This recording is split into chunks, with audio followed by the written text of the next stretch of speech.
I want to talk to you about something most people feel but rarely admit. And I'm speaking directly to you, not to a group. This isn't a lecture, it's a conversation. You can imagine we're sitting in a quiet room, and you finally say, I don't understand why I feel tired around people, even the ones I care about. Let's open that together. Slowly. Gently. Honestly. First, let this sink in. Feeling tired of people you love does not mean you're cold. It does not mean you've stopped caring. It does not mean there's something wrong with you. It means you're human. And humans get overwhelmed. Socially, emotionally, mentally. There is a very real science behind why you feel this way. And I want to walk you through it. Because I want you to walk away from this with clarity, instead of guilt. Let's start with the first truth people avoid. You can love someone deeply, and still feel drained by them. Love doesn't remove your need for rest. Connection doesn't erase your need for solitude. Presence doesn't cancel your need for recovery. Your social battery doesn't care how much you love someone. It only knows how much energy you're using. And every interaction, even positive ones, uses energy. Think of your emotional system like a battery. Every conversation you have asks your brain to do dozens of invisible tasks. You read facial expressions. You interpret tone. You adjust your reactions. You stay emotionally aware. You manage the flow of the conversation. You stay considerate. You listen. You hold space. You respond. Even when you're with someone you feel comfortable with, your brain is still working in the background. And the more you care about the person, the more energy you invest. This is why you can enjoy someone's presence while also feeling exhausted by them. Love and emotional energy are not the same thing. Now let's talk about what social burnout actually is. In simple terms, social burnout is what happens when your emotional system hits its limit. It's not a dramatic explosion. It's not you shutting down intentionally. It's something much quieter and more subtle. It's the feeling of being full, overflowing even. Like your mind is saying, I cannot take in any more stimulation. You start feeling irritable. Your tolerance drops. You get quiet. You feel a strong urge to withdraw. You want silence. Not because you dislike the person you're with, but because your mind desperately needs a break. And this is where guilt creeps in. You think, why am I tired of someone I love? But the truth is simple. You are not tired of the person. You are tired of the effort that connection requires. Even the most peaceful relationships require effort, emotional effort, cognitive effort, and effort, no matter how gentle, uses energy. Now here's something important. Modern life makes this problem worse. Especially in countries like the United States, where people live under constant pressure, constant stimulation, and constant expectations. Think about your average day. You're replying to messages. You're dealing with responsibilities. You're switching between tasks. You're consuming endless information. You're surrounded by noise, digital or physical. Even before you see the people you care about, you're already halfway drained. By the time you are with someone you love, you're operating on reduced emotional capacity. That doesn't mean you don't want to be with them. It just means you don't have the same bandwidth you used to earlier in the day. Your brain is not failing. It is overloaded. Let's go deeper. Inside your brain, several systems handle social interaction. The empathy system, the emotional regulation system, the prefrontal cortex that manages social rules, timing, and decision-making, your mirror neuron system that helps you stay in sync with others. All of these systems use energy, real energy, neurochemical energy. And when these systems operate too long without rest, social exhaustion appears. Here's something most people never say out loud. You crash the most around the people you trust the most. Because all day you're holding yourself together around strangers, coworkers, classmates, acquaintances. You're polite, you're controlled, you're functioning. But when you're finally with someone you love, your mind says, I can relax here. And when you relax, you also fall apart. Not because you're breaking, but because you finally feel safe enough to not pretend. This is why the people closest to you sometimes see the most tired version of you. The quiet version, the irritable version, the withdrawn version, the overwhelmed version. It is not a sign of declining love. It is a sign of deep trust. To understand this fully, we need to talk about introversion cycles. Most people think introversion means being shy or quiet. That's wrong. Introversion is about how you recharge, Some people recharge alone. Some recharge by being with people. Most people do a mix of both, depending on stress, hormones, sleep, and emotional load. Even the most extroverted people have introverted phases. And even the most introverted people have social phases. Your personality is not a fixed label. It is a shifting cycle. When your life is stressful, your introversion increases. When your emotional load is heavy, your tolerance decreases. When your nervous system is overstimulated, your social battery shrinks. So you may go through a week where you want to talk to everyone, then a week where you want total silence. That is normal.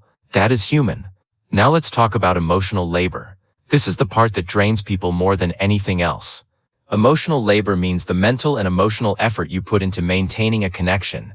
You listen, you comfort, you respond thoughtfully, you manage your tone, you control your reactions, you carry their emotions, you adjust yourself to their needs. Even healthy relationships require emotional labor. Even peaceful friendships require emotional labor. Even easy conversations require emotional labor. Some people require more emotional labor than others, not because they are bad people, but because they are emotionally expressive or sensitive, or because they rely on you. You may love them, but your brain may still feel exhausted after spending too much time engaging emotionally. This is why certain people you adore can still leave you feeling drained. You invested more emotional energy than you had. There's nothing wrong with wanting rest after giving so much. Now let's talk about something extremely common but rarely acknowledged. When you're socially burned out, your communication changes. You become slower to reply. You avoid calls. You want to be left alone. Conversations feel heavy. You become less patient. You get quieter. You want simplicity, silence, stillness. It doesn't mean you don't care. It means your emotional resources are depleted. Think of it like muscle fatigue. You may want to lift something, but your muscles simply can't anymore. With emotional fatigue, the same thing happens. You want to be present, but your emotional muscles are tired. This is where people panic. They think something is wrong with them or wrong with their relationships. But what they're experiencing is not detachment. It's recovery. Now let's address the guilt, because I know that's a big part of this experience.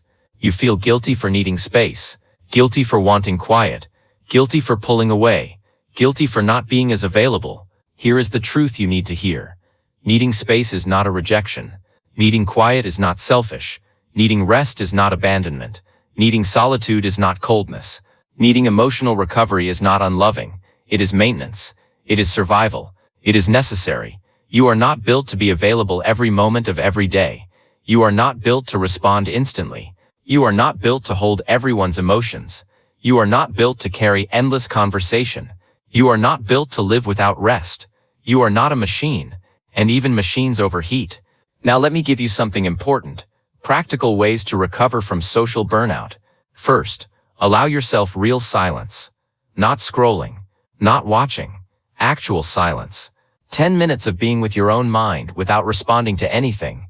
This resets the emotional system. Second, reduce micro-interactions. Your brain doesn't get tired only from big conversations. It gets tired from constant small ones. Quick texts, notifications, online chatter. Turn them off, even for short periods.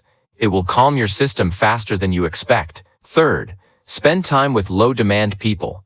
People who don't require emotional performance. People you can sit with quietly. People who recharge you instead of draining you. Fourth, set gentle boundaries. You don't owe long explanations. A simple "I need a bit of quiet time right now, but I'll talk later" is enough. And anyone who loves you will understand. Fifth, notice your social cycle. Some days you'll have energy, some days you won't. Don't fight the cycle, respect it. Sixth, take micro breaks during social situations. Step into another room. Go for a short walk. Breathe for 1 minute. These small resets prevent deeper burnout. Seventh, protect your mornings or evenings as your recovery time. Claim it. Make it yours. Now let's go deeper emotionally. Some people are afraid to take space because they fear losing someone. Some fear that stepping back will disappoint others. Some fear that silence will be misunderstood. Some fear that their need for rest will push others away. But here's the truth. Healthy relationships survive space. Healthy relationships respect boundaries. Healthy relationships understand recovery. Healthy relationships do not demand constant access. Space does not weaken connection. It strengthens it. You cannot show up with energy if you never rest. You cannot connect deeply if you never disconnect. You cannot give love if your emotional system is empty. Now let me talk to you directly. You have the right to rest. You have the right to recharge. You have the right to take breaks. You have the right to step away. You have the right to say no. You have the right to need silence. This does not make you distant. This does not make you detached. This does not make you cold. This does not make you weak. It makes you human. When you understand this, the guilt fades. And when the guilt fades, the burnout softens. So if you're tired of people right now, especially the people you love, take a moment, breathe, step back, rest. You are not losing them. You are regaining yourself. People who truly love you will still be there. Relationships built on understanding do not disappear when you need space. Connections based on sincerity do not crumble because you needed time alone.